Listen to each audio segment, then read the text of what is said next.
So ever since I was in high school, drinking had been a part of my life. I didn't really consider myself to be an alcoholic, but I was going out with my friends and I was binge drinking on the weekends. When I was in my 20s and my 30s, those were like my party bachelor years. So every single weekend I would, again, party with my friends. We would binge drink. We would get to the point of sometimes blackout drunk. And I would also have drinks during the weekdays sometimes. When I would take people out on dates, when I would just need a little bit of taking the edge off after a long workday. In my 40s, I calmed down a lot. No more partying, no more binge drinking. Maybe every now and then I was doing it, but I was drinking maybe about once or twice every single weekend. I was having a cocktail, I was having an old fashioned to myself. It would be on date nights with my wife, and even sometimes during the week, the alcohol would sneak in a little bit to, again, just take the edge off. So I've never really taken a complete break away from alcohol. So I watched an Andrew Huberman episode that really just blew my mind. It was his episode on the effects of alcohol on the brain and body. And after watching his episode, I thought to myself that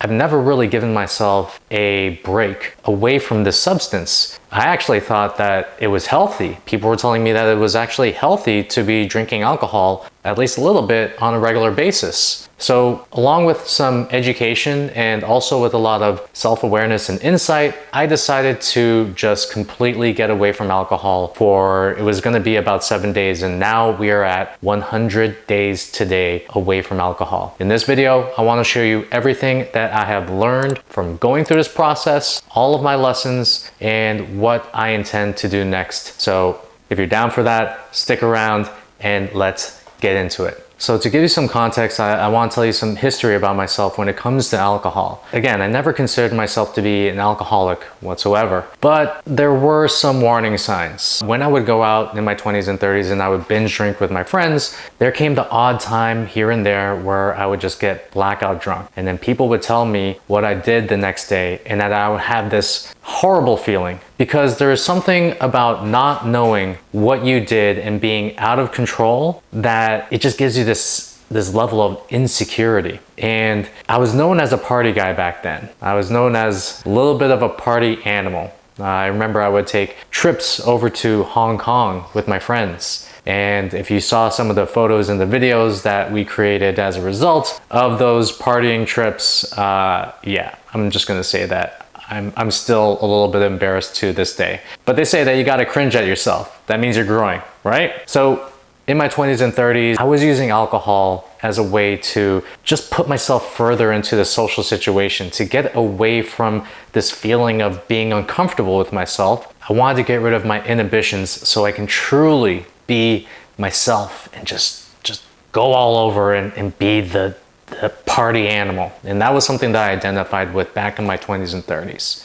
After a while, I realized that, hey, I don't actually like getting drunk. I don't like the feeling of the hangover that happens after that. And it took me a while to get there. It took me about until my late 30s and 40s to actually get there and realize that, hey, that's not the type of guy that I want to be. But yet, alcohol still stayed with me. I was still loving the little buzz that you get from a couple of old fashions done by an incredible cocktail maker who knows exactly what he's doing. I actually became a connoisseur of cocktails. We would go around to different cocktail bars. I would rate them in my head.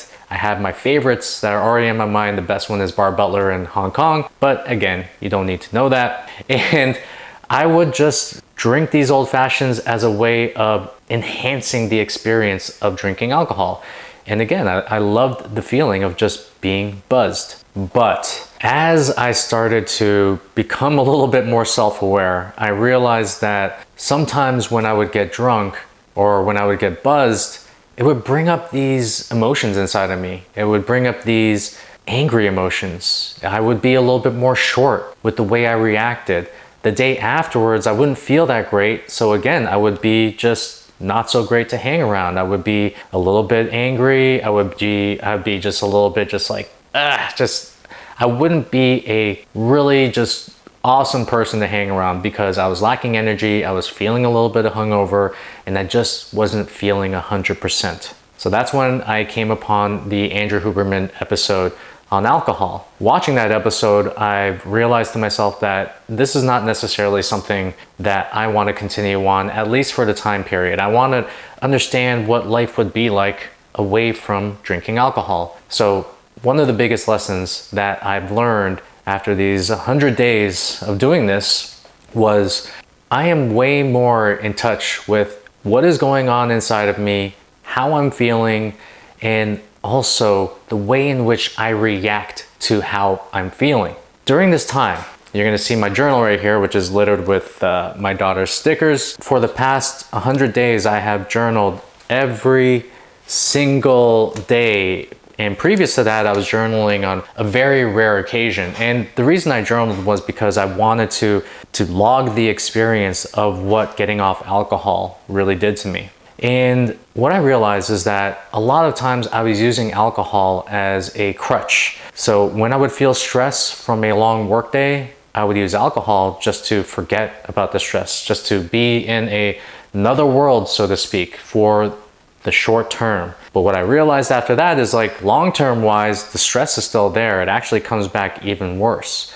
What's even worse than that is anxiety comes as a result of the stress that you were trying to numb away with alcohol. So when I got rid of alcohol, what I realized was a little bit more power to deal with the stress without having to numb myself. I felt not necessarily an absence of anxiety, but what I did feel was I felt a better mindset to deal with the anxiety itself. And that's what alcohol does. It just gets rid of your problems for the time being, but it brings them back in full force and they become even stronger. And I said this in the last video that I talked about with the things that I know at 42 that I wish I knew at 22, is that alcohol was being used as a crutch. It was being used as a crutch for the things that I wasn't necessarily healing inside of my life. So if you know anything about breaking a foot, you put it in crutches, you put a cast over it, and you use crutches to take the pressure off. And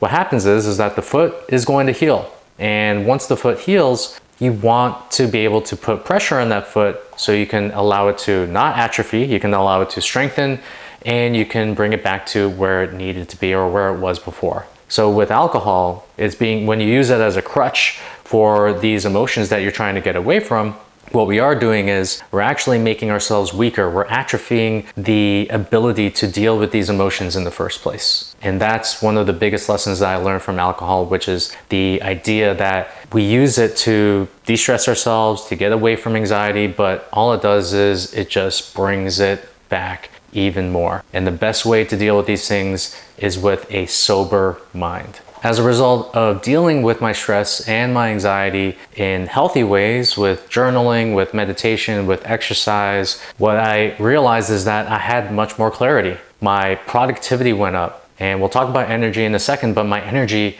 was at an all-time high. And then all of this contributed to me having record months, both from an income perspective inside of my business, but from a growth perspective in terms of my audience. And I do not feel like this would be possible if I didn't have the clarity, if I didn't have the absence of anxiety and stress. And I really do feel that when we drink alcohol, especially if we do it on a regular basis, we are holding ourselves back from reaching our full potential. And I'm just speaking for myself. For some people, maybe alcohol is one of those things that just turns them into Superman. I don't know. But I'm just speaking from my perspective. And for me, one of my core beliefs in life is to grow as much as humanly possible, to find out what the limits of my potential are. And I do feel that sometimes we hold ourselves back. Maybe it's because we don't feel like we deserve it. Maybe because we just want to make things harder on ourselves. I don't know what it is. I'm not a psychologist, but what I do know is that sometimes we carry around these weaknesses with us over and over and over. It could be alcohol, it could be eating certain foods, it could be just like not taking care of ourselves or our bodies, or not getting enough sleep that we're getting. And we do these things and they hold us back from reaching the potential that is actually inside of us. So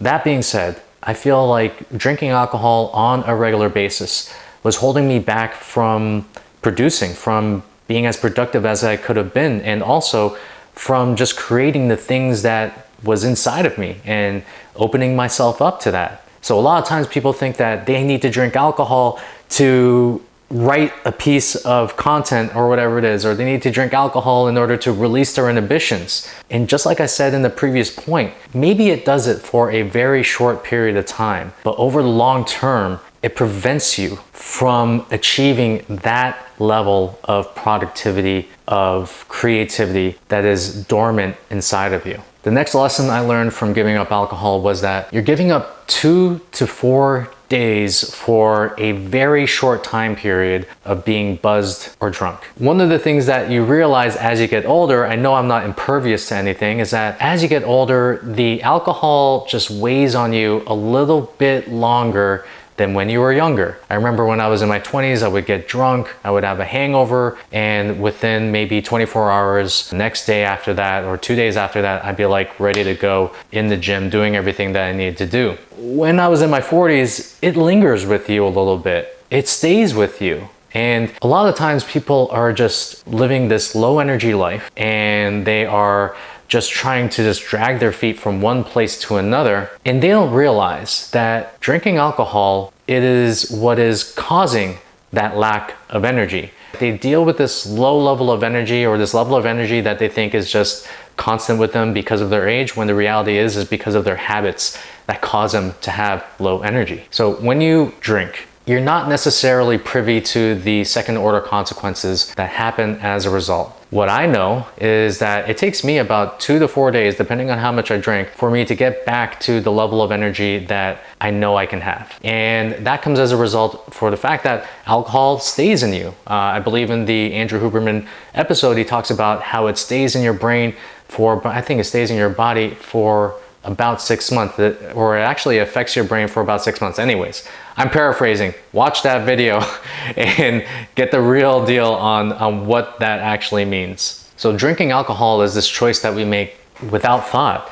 And what we are doing is we're giving up about 2 to 4 days of having full on energy for maybe an hour or two of just having fun with a couple of drinks. And I'm saying this from an aspect of a guy who is just drinking 1 to 2 drinks per week. I'm not even talking about the person who has to have a glass of wine every single night. So if time is the currency of life, then alcohol is like spending huge on your credit card and taking at least a couple days to a week in order to pay it off. And most times, I'll tell you right now, it's not worth it. The next lesson is massive health improvements from giving up even drinking 1 to 2 glasses of alcohol a week. So I've done the test and my sleep significantly improved.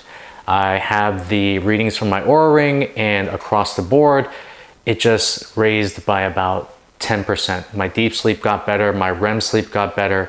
When it came to my restlessness each night, it was pretty much a foregone conclusion. It was green, which means it's good, or blue, which is like what Oura does. And as a result of my sleep getting better, my energy levels improved day to day. So one of the things I realized when I got better sleep through not drinking alcohol was when you get a really good night of sleep, and it is just optimized from the fact that you worked out, you ate well, you went to sleep at the right time, you did the right things to your room and your environment to optimize the sleep to be the best it can possibly be. When you wake up the next morning, you have this feeling, it's like a weird feeling like, oh my gosh, did I just like really just sleep throughout the entire night? And what is this thing that's happening? It's almost jarring in a sense where you wake up and you're like, you don't necessarily feel an incredible amount of energy until you get to like the midday and the afternoon where you're just like working, you're producing, and you're literally more focused than ever before. So sleep to me is the lead domino that makes all things better. It relates to energy, it relates to appetite, and when you get that part right, that's the part that helps you deal with your energy, your mood, and your emotions. As a result of this, people are saying like, or I would say, okay, well, I gave up alcohol, I'm better able to deal with my emotions and I'm better able to deal with my mood. But the reality is that when you line things up perfectly with your sleep, you're basically setting up the cards right for you to be able to do that in the first place. Funny enough, I think a lot of people are just feeling like shit, not necessarily in the best moods ever. Part of that is because of what they read on social media, but a lot of it is because their sleep is pretty shit. And if we think about it, I have a 2-year-old daughter, 2.5-year-old, and when she doesn't get the right amount of sleep, when she doesn't get sleep herself, she is not an easy person to deal with. And if we think about it, adults are just kids in adult bodies. So if they don't get the amount of sleep that they need, if they're eating shit food, if they're putting themselves in front of a TV all day and just consuming, if they're not exercising, if they're not moving, guess what? They are just going to be really hard people to deal with overall. So biggest lessons I learned from not drinking alcohol has been not using it as a crutch for my stress, my mood, and my emotions. It has been bringing a big level of self-awareness through the act of journaling, seeing exactly what the benefits are, what's going on in my mind. It's the aspect of unleashing what is inside of me, my full potential, without the need to use inebriation to release my inhibitions. It has been a massive health improvement. It's been a massive plus for my sleep, and it's a form of delayed gratification. You're not giving up a few days in order to just have a couple drinks. So what happens next? I have been getting so many benefits from not drinking alcohol, and I've been getting a lot of feedback from my audience, from the people that I've been telling this to. The people who have been following me on social media have been following this journey with me because I've been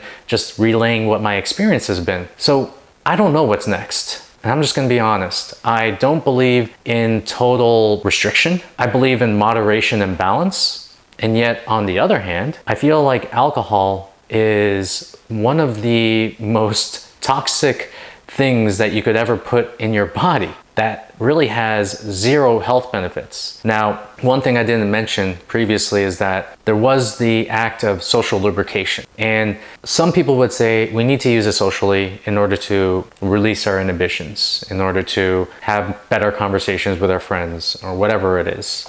But being in social situations without drinking alcohol, that's actually where the true self comes out. If you're feeling insecure, if you're feeling quiet, good, deal with that shit. If you feel like the people that you are talking to, you can only talk to if you're drinking alcohol, guess what? That's a sign. So yeah, like the only thing I would say that there's a benefit to alcohol is that it lubricates social situations, and even then, that in and of itself is a crutch. So what am I gonna do? I really love how I'm feeling without alcohol. I'm gonna continue this on most likely for the next year. And I do like the aspect of what some people have brought to my attention, which is the sense of doing it super rarely, doing it maybe once every 6 months, once every quarter, something like that. And that's something that attracts me a little bit because, again, I don't believe in total restriction. I do believe in moderation. But again, I've never given myself a full year away from drinking alcohol. I've always had this substance with me. And as with all things, the more that you get away from the act itself, the more you're able to zoom out and see what effect it has on your brain and body and your mood and your spirit. So this 100 days has given me this ability to see the forest for the trees, but I do believe that a full 365 days is warranted to get a real idea of what alcohol is in my life and if it even should be there. So what should you do? I can't tell you what to do. To be honest, you live your own life and you do exactly what you feel is right for yourself. What I would recommend to do is zoom out. If you've been doing this for a regular basis, take some time away from it. Journal the process. See what type of effect it has on you. And that's probably the key part, which is to journal out the process and see what effect it has. Because if you go into it willy-nilly and you're not necessarily logging the benefits, you forget them right away. The human memory is incredibly fallible. So if that is you and you've had this as a part of your life, I would do those two things. Give yourself like a 7 to 14 day challenge. That's how I got started, and see exactly what part it has in your life, and at least you have a chance to zoom out and figure that out. And if you made it this far, thank you for your attention. I really appreciate it. If you are looking to get better and you are looking to improve as a human being, improve your health, and just become a better person and reach your full potential, then join me and subscribe to the channel. And if you actually have any comments or any feedback or anything like that, I'd love to hear it. Let me know what you thought. Let me know what you are going to do after this video and how you are approaching alcohol. So that being said, again, really appreciate you, and I'll talk to you soon. Have a good one.